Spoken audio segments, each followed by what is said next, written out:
Sa akin, I have two conclusions dito sa election. Una, nagsawa na ang Pilipino sa politika. Sawan-sawa na sa politika. Ang mensahe sa amin lahat, hindi lamang sa akin, kundi sa aming lahat, tama na yung pamumulitika ninyo. At kami naman ang asikasuhin ninyo. Tama rin naman eh. Yan naman talaga ang dapat natin ginagawa. Kaya mabuti. O, tapos na yung eleksyon. Tama na yung politika.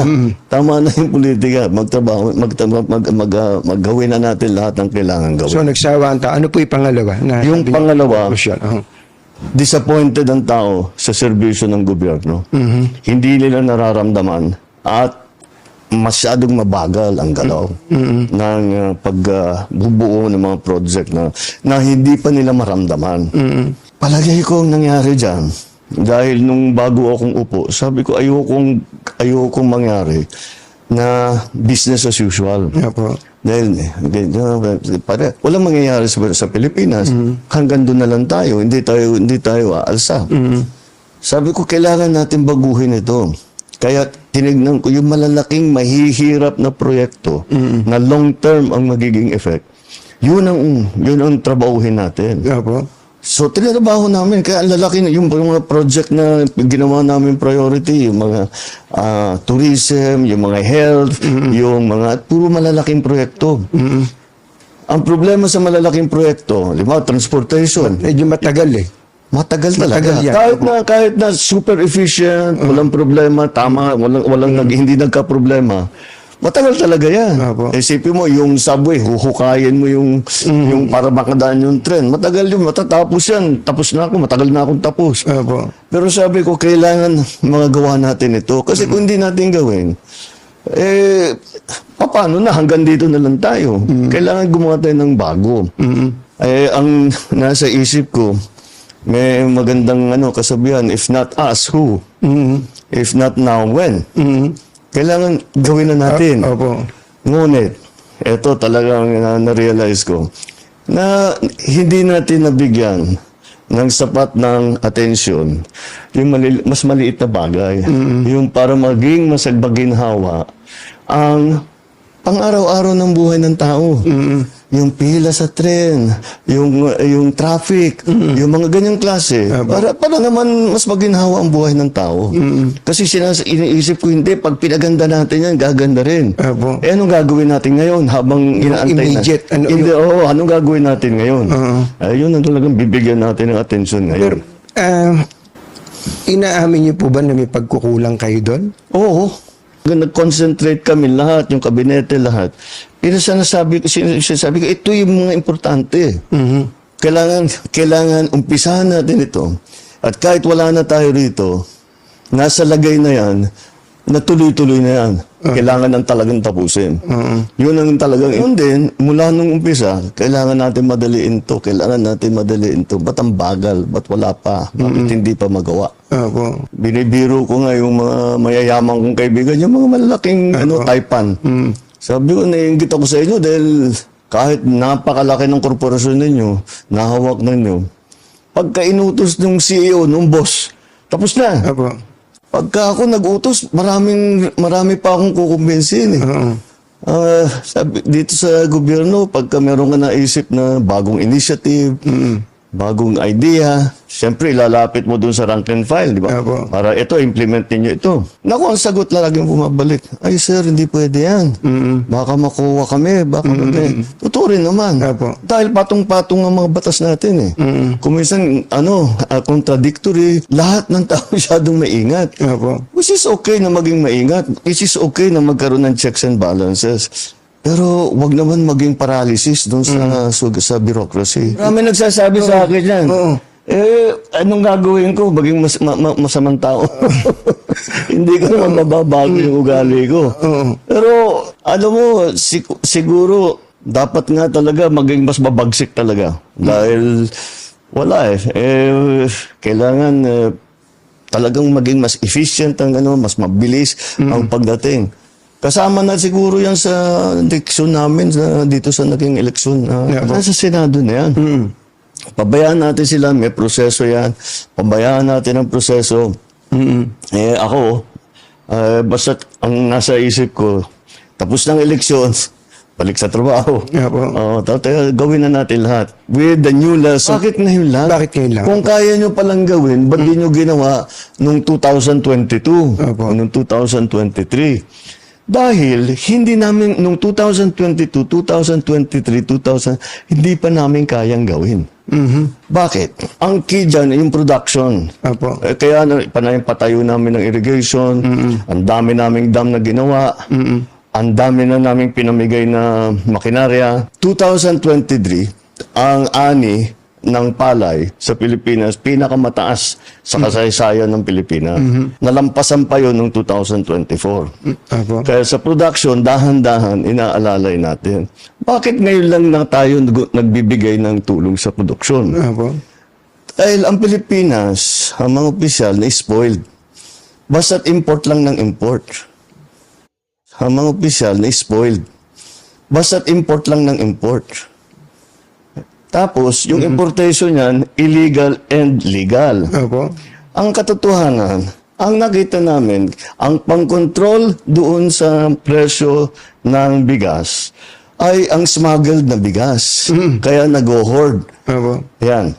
Ang una na, kung titignan ninyo, ang isa sa una namin ginawa, nag-raid kami ng mga warehouse. Etong pinakamalupit. Sinabi namin, ba't may ganito? At hindi na iniintindi, basta't puro ang import natin.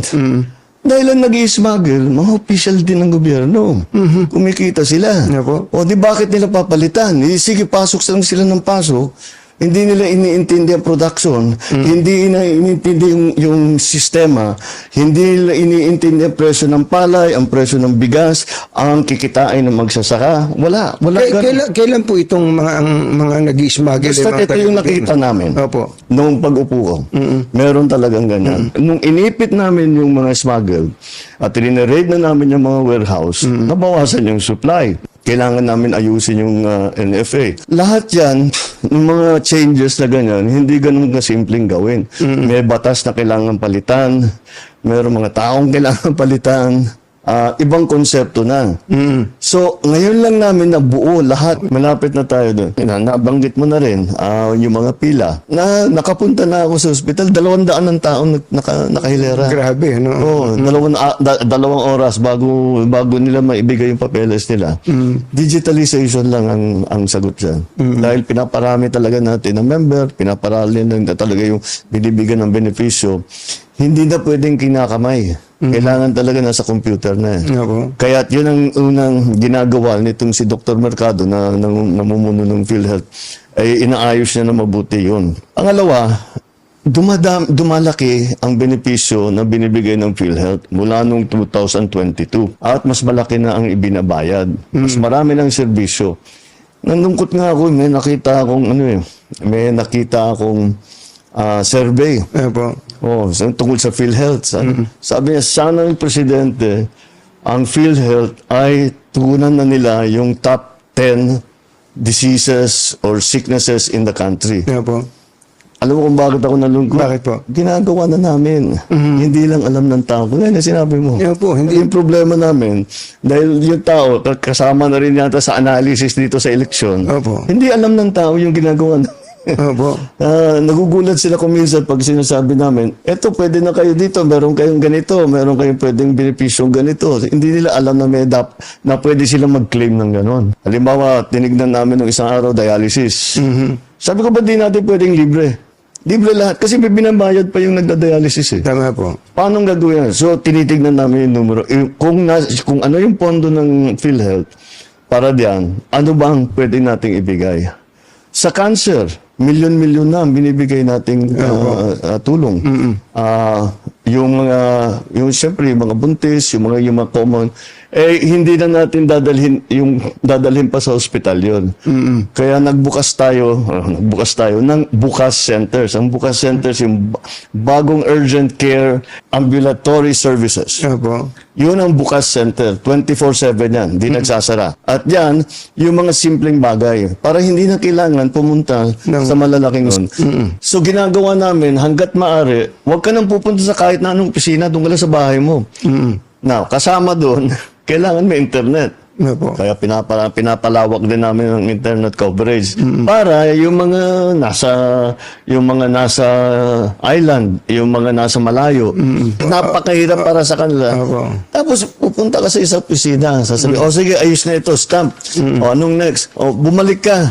Kailangan mong puntahan yung isang opisina. Uuwi yun, babalik na naman doon. Isang linggo yun. Hindi mo naman pwedeng iwanan yung bata. Opo. Ito sino mag-aalaga? Sino magluluto ng hapunan ninyo? Di ba? Yun ang Kaya yung internet malaking tulong yan. Talaga ang dream ko na lahat ng serbisyo ng gobyerno hangga't maaari, yung payment sa gobyerno, pati payment ng gobyerno sa'yo, Opo. yung pag-apply ng kung ano-ano, gagawin natin by computer para hindi na mahirapan ng tao. Hindi na kailangan bumiyahe ng kalayo-layo. Ang tao, kailangan talaga natin tugunan. So, ang una namin ginawa, inutusan ko silang ng DILG at saka Chief PNP, sinabi ko sa kanila, dapat laging may nakikita na pulis na naglalakad. Opo. Kasi pagtagal ng panahon, nakikilala mo na yun eh. Opo. Di kang maging kaibigan yung pulis para pag nakita, may safe kami rito. Nandun si Sergeant ganito ganyan eh. Kailangan ng pakiramdam ng tao, laging may pulis dito. Opo. Pag may pumutok dito, may tatakbo na yan, wala pang 5 minutes, may tatakbo na rito dyan.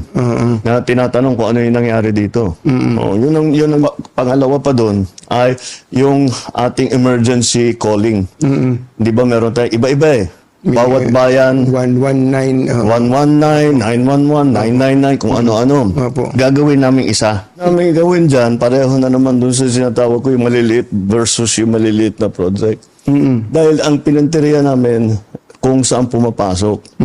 Kaya kung makita mo, yung nahuli namin na sabu, napakalaki na, laking tonelada as compared sa mga nakaraang panahon. Opo. So, malaki talagang nahuhuli namin. Kasi hinahabol namin yung malalaking shipment, pinupuntahan namin yung malalaking warehouse, at saka yun. Pero, ang pinakamahirap doon ay buwagin yung sindikato. Opo. Dahil ang sindikato, kasama na dyan yung police, kasama na dyan yung local government. Ang laking pera eh. Opo. Ang laking pera talaga nila. Ang dami nilang pera. Kaya kahit sa'yo, yung mga judge, kaya nilang bilhin lahat. Para prosecutor, kaya nilang bilhin lahat. Walang panama yung sweldo nila sa gobyerno doon sa binibigay ng mga sindikato. Kaya yun ang binubuwag namin. Yun ang pinaka-importante. Ngayon, hindi na namin binigyan ng atensyon yung nasa baba. Oo. Yung nasa baba. So, dahan-dahan bumabalik. Kasi sabi ko yung operation natin, kailangan malaking seizure. Kailangan malaki. At saka nakakahuli tayo ng mga drug lord talaga. At saka nakakasuhan natin at naikukulong natin kung talagang guilty. So, ngayon, in the same vein, yun nga, part of the lesson of these elections, let's go back to yung sa grassroots level. Opo. Na kung inaalala ng tao, sinasabi, nung nabalikan dito, asikasuhin natin. Wag na sige, tuloy natin yung malalaking drug bust. Tuloy natin yung mga ikukulong natin yung mga sangkot dyan sa drugs. Pero, tignan muna natin yung mas small offender. Sinabihan ko na nga ang DLG, nakausap ko si Sec. John Vic. Sabi ko, tama rin naman. Kasi hindi magandang tignan yung lugar mo. Maraming nagbebentaha, maraming mga high na ano-ano ginagawa. And that's why yung aming bagong is cops on the beat na may tao doon. Kasi kung may tao doon, walang ginawa yan, araw-araw umiikot ng umiikot. At ang iniiwasan ko, yung basta't may suspetsa, o may hinala, o may sumbong, basta't kuhuli, papatayin na lang, di ba? Wala Yun, doon kami lumalayo. Opo. Doon kami lumayo. Dahil talagang ayaw ko yun. Dahil di naman dapat gawin yun. Sabi ko, mag-focus tayo sa malalaking drug bust. Ngayon, mag-focus ulit tayo doon sa small time. Sabay. Tayo sa susunod na second half. Ano ba ang aasahan namin sa isang Presidente Marcos in relation to anti-corruption effort? Sa nakaraang 2 taon, 3 years, basta't may report kami na validated, tanggal yan. Hindi na namin ina-announce, pero tanggal yan. Kadalasan. Yeah, marami na talagang, pero hindi na namin pinag-usapan kasi gulo na naman eh. Kasi basta umalis ka na. Kundi kakasuhan ka namin, kukulong kita, umalis ka na lang. Marami-rami na Pero rin yung sir, ang laging performance review. Maganda naman ang takbo, pero performance review. Para ito yung target natin, ba't di natin naabot? O ito, nakuha natin. Ito, overpriced na naman. Ito yung ganito, ganyan. All of these things that, performance review. Titignan namin, bakit mabagal ang baba ng serbisyo? Ano yung gagawin natin para pabilisin? Yun na yan. Dito nga, sa ginagawa namin performance review, yun ang warning ko sa kanila, and that's what we will have to look at again. Kung talagang may nagkukulang o corrupt, kung talagang masyadong mabigat yung kanilang kasalanan, kasuhan na namin. Tignan natin kung ano maging resulta nitong ang performance. bait nyo, sir. Sabi, tinanggal ko na. Wala na bang tatanggalin? Kung hindi sila nakapag-perform na mabuti, Opo. ito nga, sasabihin, pakinggan niyo yung tao. Opo. Madami kayong dahilan, marami kayong katwiran kung bakit hindi nangyari, bakit hindi nabuo, bakit nakatagalan, ganyan. Sabi ko, hindi interesado yung tao dyan. Ano ba, kailan ba? Kailan ba gagawin? Kailan namin maramdaman yan?